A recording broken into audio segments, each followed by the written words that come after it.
ലീഗിന്റെ കൊടി നെഞ്ചോട് ചേർത്ത് പിടിച്ചുകൊണ്ട് സാധാരണ പ്രവർത്തകൻ ഇന്നും പാർട്ടിക്ക് വേണ്ടി വെയിൽ കൊള്ളുകയാണ്.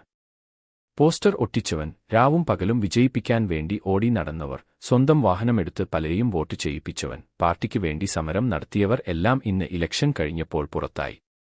പേഴ്സണൽ സെക്രട്ടറി സ്ഥാനം എന്നത് ലീഗിന് ഒരു ഗുണവും ചെയ്യാത്ത അധികാരമോഹം കൊണ്ട് സമൂഹത്തിൽ ഫിത്ന മാത്രം നടപ്പിലാക്കി സമൂഹത്തിൽ ഭിന്നതയുണ്ടാക്കി നടക്കുന്ന ചില ഹുദവികൾക്കും വാഫികൾക്കും വീതം വെച്ച് നൽകുമ്പോൾ ഓർക്കുക, നാളെ വെയിലും കൊണ്ട് പാർട്ടിക്ക് വേണ്ടി പണിയെടുക്കാൻ സാധാരണ പ്രവർത്തകർ മാത്രമേ ഉണ്ടാവുകയുള്ളൂ.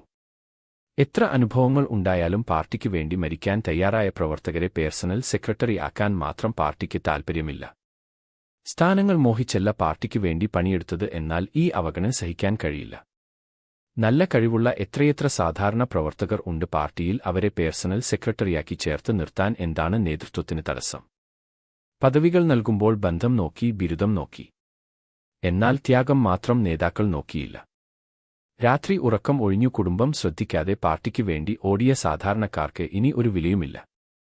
ഇനി പാർട്ടി പരിപാടി വരുമ്പോൾ യാ സയ്യിദ് പാണക്കാട്, ജീവൻ വേണേൽ ജീവനിതാ എന്നൊക്കെ വിളിക്കാൻ ഞങ്ങൾ തന്നെ ഉണ്ടാവുകയുള്ളൂ. മറക്കരുത് സാധാരണ പ്രവർത്തകരെ. ഈ അവഗണനയുടെ വേദന നേതാക്കൾക്ക് അറിയില്ല. ഹുദവികൾക്കും വാഫികൾക്കും പേഴ്സണൽ സെക്രട്ടറി സ്ഥാനങ്ങൾ നൽകാൻ തീരുമാനിക്കുന്ന അണിയറ നീക്കങ്ങൾ നേതൃത്വം ഉപേക്ഷിക്കുക. സാധാരണ പ്രവർത്തകരെ പരിഗണിക്കുക. കൊടിപിടിച്ച കൈകളെ മറക്കരുത്. വിയർത്തു തളർന്നവനെ തള്ളരുത്. ലീഗിന് വേണ്ടി പണിയെടുത്ത സാധാരണ പ്രവർത്തകരുടെ അപേക്ഷയാണ്.